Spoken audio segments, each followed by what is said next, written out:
বৌমা শাশুড়ির এই ঝগড়ার প্রধান কারণ হচ্ছে জেনারেশন গ্যাপ, ঠিক কিনা? শাশুড়ি এক জেনারেশনের আর বৌমা আরেক জেনারেশনের। শাশুড়ি ভাবে একরকম, বৌমা ভাবে আরেক রকম। শাশুড়ি চায় বউর উপর খবরদারি করতে, বউ চায় শাশুড়ির উপর খবরদারি করতে। এই ডমিনেটিং এর কারণে কিলাকিলি আছে না নাই? আহা, এটা ঠিক না। আমার শাশুড়ি মায়েরা যারা আছেন, প্রথমে শাশুড়ি দিয়ে শুরু করি। আমার মাইকের আওয়াজ যে ঘরগুলোতে যায়, আমার শাশুড়ি মাদেরকে বলবো, বউদের উপর অত্যাচার করবেন না। ছেলেরে প্রশ্ন করে, তোর কাছে তোর বউ বড় না আমি বড়? আছে না নাই? এটা একটা প্রশ্ন হইল। তোর বউ বড় না আমি বড়? দুইজনেই বড়। তো এক ছেলে সুন্দর উত্তর দিছে, আমার কাছে ভালো লাগছে উত্তরটা শুনে। এক মা প্রশ্ন করছে, তোর এতদিন আমি লালন পালন করে বড় করলাম, জীবন যৌবন তোর জন্য শেষ করলাম, আজকে বউ পাইয়া বউ তোর আপন হয়ে গেল? এবার ছেলে উত্তর দিছে, মা, আমার মুখ থেকে মা ডাক শোনার জন্য তুমি কি কষ্টটাই না করছো জীবনে। 10 মাস আমারে পেটে ধারণ করলা, খাইতে পারো নাই, বমি করছো, খালি ওষুধ খাইছো, তোমার পেট কেটে আমারে বের করা হয়েছে, 2 বছর আমারে দুধ খাওয়াইছো, পেশাব পায়খানা পরিষ্কার করেছো।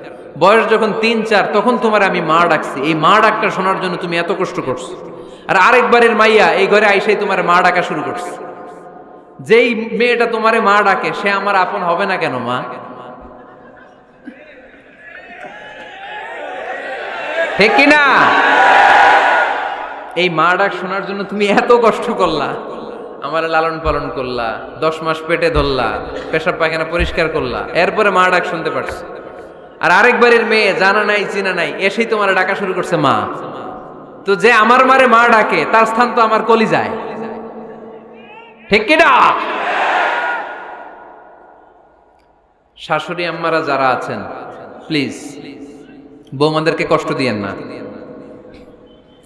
অনেক শাশুড়ি আছে পান থেকে চুন খসলে রেগে যায়, পদে পদে স্ত্রীর ভুল ধরে, বউয়ের ভুল ধরে, আছে না নাই?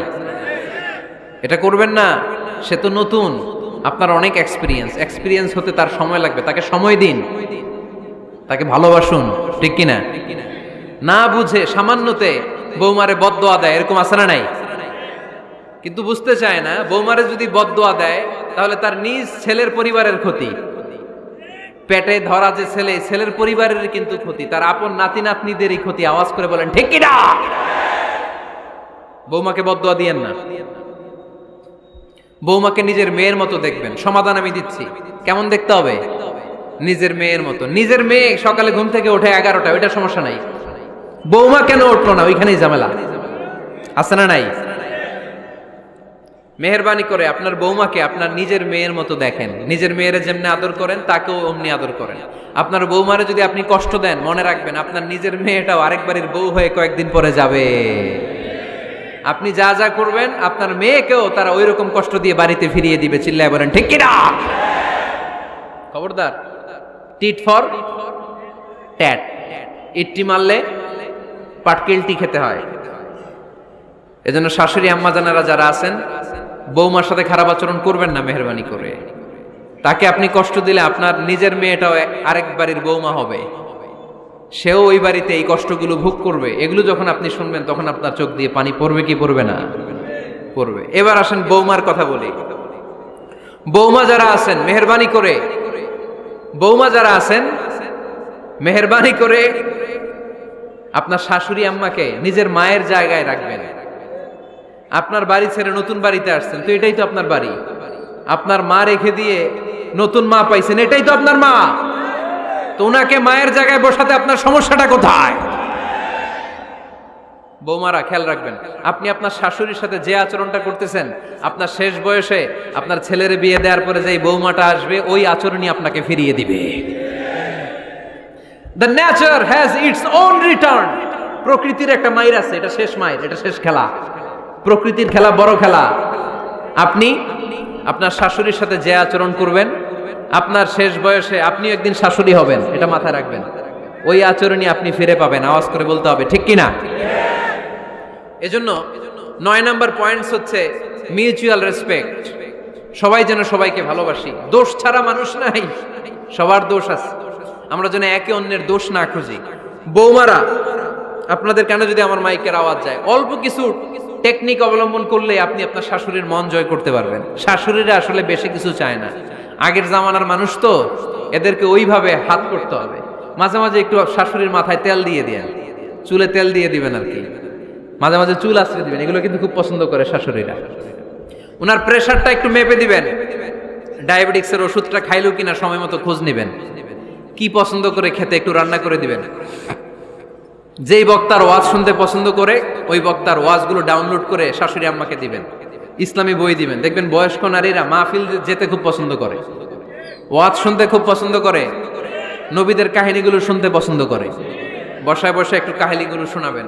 বাইরে বেরোলে জিজ্ঞেস করেন, আম্মা আপনার কিছু লাগবে কিনা। আর একটা টিপস আছে, চুল যখন আশ্রাবেন আর শাশুড়ির মাথায় যখন তেল দিয়ে দিবেন, তখন অতীতের কথা জিজ্ঞেস করেন, দেখবেন অতীতের স্মৃতিতে হারিয়ে গিয়েছে আপনার শাশুড়ি। কি জিজ্ঞেস করবেন জানেন? জিজ্ঞেস করবেন, আম্মা জান, মুক্তিযুদ্ধের সময় আপনার বয়স কত ছিল? ওই সময় মুক্তিযুদ্ধের সময় আপনাদের এলাকায় কি কি হয়েছিল মা? আরেকটা প্রশ্ন করবেন, মা বিয়ের সময় আপনি কেমন ছিলেন? ওই দিন দেখবেন বুড়ি আর বুড়ি নাই, জুয়ান হয়ে গেছে। ওই দিন বলবে, মা আমি অনেক সুন্দরী ছিলাম, আমার মাথায় অনেক চুল ছিল, আজকে নাই। আমগো গ্রামে আমার চাইতে সুন্দরী মাইয়া ছিল না। অতীতের স্মৃতিতে, স্মৃতি হাতরাতে হাতরাতে তিনি হারিয়ে যাবেন। জিজ্ঞেস করবেন যে, মা শীতকালে আপনাদের দেশে কি পিঠা বানাতেন আপনি যখন ছোট ছিলেন, আপনার বাপ চাচারা কি করতো? এগুলো জিজ্ঞেস করলে উনি স্মৃতির পাতা হাতরাতে হাতরাতে চোখ দিয়ে দাঁড় দাঁড় করে ওনার পানি ঝরতে শুরু করবে। আপনার জায়গায়, ওনার হৃদয়ের মনি কোঠায় এমন জায়গায় পৌঁছবে, আপনার এছাড়া উনি কিছুই বুঝবে না। বৌমারা, এই অল্প কিছু টিপস অবলম্বন করে আপনারা আপনাদের শাশুড়ির মনকে জয় করতে পারেন। শাশুড়ি বৌমার দ্বন্দ্ব আমরা চাই না, আমরা চাই শাশুড়ি বৌমাকে নিজের মেয়ের মতো জানো, আর বৌমার শাশুড়িকে আপন মায়ের মতো ভালোবাসুক, ঠিক কিনা? এই মিউচুয়াল রেসপেক্টই পারে শাশুড়ি বৌমার দ্বন্দ্বকে দূর করতে, আর ঘরটারে শান্তির টুকরা বানাতে। আওয়াজ করে বলেন ঠিক কিনা? কয়টা গেল? আর আছে কয়টা? দোয়া করবেন একে অপরের জন্য। দোয়া, সাইয়েদনা ইব্রাহিম ফ্যামিলির জন্য দোয়া করতেন, রব্বি জাআলনি মুকিমাস সালাতি ওয়া মিন যুররিয়াতি রব্বানা ওয়া তাকাব্বাল দুআ। ও আল্লাহ, আপনি আমার নামাজ কায়েমকারী বানান, আমার কলিজার টুকরা সন্তান ইসমাইলকেও নামাজ কায়েমকারী বানান, আমার দোয়াটা আপনার দরবারে আপনি কবুল করে নেন। সুবহানাল্লাহ পড়েন। রব্বানা ইন্নী আসকানতু মিন যুররিয়াতি বিওয়াদিন গায়রি যী যারইন ইনদা বাইতিকাল মুহাররাম। ও আল্লাহ, আমার সন্তান সন্ততি, আমার ফ্যামিলিকে ধুধু মরুপ্রান্তর এই উপত্যকার মধ্যে তোমার কাবা ঘরের সামনে রেখে গেলাম, তাদেরকে তুমি নামাজ কায়েমকারী বানিয়ে দিও। গোটা বিশ্বের সব মানুষের অন্তর আমার ফ্যামিলির দিকে আল্লাহ তুমি ঝুঁকিয়ে দিও। ওয়ারযুকহুম মিনাস সামারাত, ফলমূল দিয়ে আল্লাহ তুমি তাদেরকে রিজিকের ব্যবস্থা করে দিও। তার মানে সব নবীরা তাদের পরিবারের সদস্যদের জন্য দোয়া করতেন কি করতেন না? আবার কোরআন আমাদেরকে শিখালো, রব্বানা হাব লানা মিন আজওয়াজিনা ওয়া মিন যুররিয়াতিনা কুররাতা আ'য়ুন ওয়াজআলনা লিল মুত্তাকিনা ইমামা। ও আল্লাহ, এমন নেককার সন্তান, এমন নেককার স্ত্রী আপনি আমাকে দান করেন যাদের দিকে তাকালে আমার চোখ দুইটা ঠান্ডা হয়ে যায়। চক্ষু শীতলকারী স্ত্রী দেন। বিয়ে যাদের হয় নাই, ইয়াং ছেলেরা এই দোয়াটা করবা। বিয়ের জন্য দোয়ার দরকার আছে না নাই? প্রতিদিন এই দোয়া করবা, আল্লাহ এমন স্ত্রী দেন, এমন জীবন সঙ্গিনী আপনি আমাকে দেন, এমন লাইফ পার্টনার দেন যার দিকে তাকালে আমার চোখ জুড়িয়ে যায়। এমন সন্তান আল্লাহ আপনি আমার ফ্যামিলিতে দেন যাদের দিকে তাকালে আমার চোখ দুইটা ঠান্ডা হয়ে যায়। নেককার সন্তান, নেককার স্ত্রী আল্লাহর কাছে দোয়া করে চেয়ে নিতে হয়। তাহলে ফ্যামিলি মেম্বার একে অপরের জন্য দোয়ার দরকার আছে না নাই? বাবা দোয়া করবে ছেলের জন্য, ছেলে করবে বাবার জন্য, মা দোয়া করবে মেয়ের জন্য, মেয়ে করবে মায়ের জন্য, ভাই করবে বোনের জন্য, বোন করবে ভাইয়ের জন্য। দোয়ার দরকার আছে না নাই? দোয়া করবেন সবাই সবার জন্য। এই যে কোরআনের বঙ্গানুবাদ পাওয়া যায় না এখন, কথা বলেন। স্মার্টফোন আছে কার কার দেখি? হ্যাঁ, কারা কারা স্মার্ট দেখি? হাজার হাজার স্মার্ট, মাশাআল্লাহ। এই স্মার্টফোনের ভেতরে আল কোরআন নামে বাংলায় কোরআনের একটা অ্যাপস পাওয়া যায়। কথা বলেন, পাওয়া যায় কি যায় না? আজকে থেকে এই অ্যাপসটা ডাউনলোড করে প্রতিদিন 1 আয়াত 2 আয়াত 3 আয়াত করে পড়া শুরু করে দেন। বাঁচতে হলে পড়তে হবে, বাঁচতে হলে জানতে হবে, ঠিক কি না? এই স্লোগান আমাদেরকে শিখায়। এই স্লোগান তো আল্লাহ, এই স্লোগান দিয়েই তো আল্লাহ কোরআন শুরু করছে, ইকরা বিসমি রাব্বিকাল্লাযী খালাক। বাঁচতে হলে জানতে হবে, বাঁচতে হলে পড়তে হবে, পড়ার কোনো বিকল্প নাই। আওয়াজ করে বলেন ঠিক কি না? সুজানগরের রায়েরা, মোবাইলের অ্যাপসের ভিতরে আমরা কোরআন রাখতে রাজি আছি তো সবাই? হাদিসের অ্যাপস ডাউনলোড করতে রাজি আছি তো? বাস রাজি আছি, ডাউনলোড করে রাইখা দেবো, আর কেউ পড়বো না নাকি?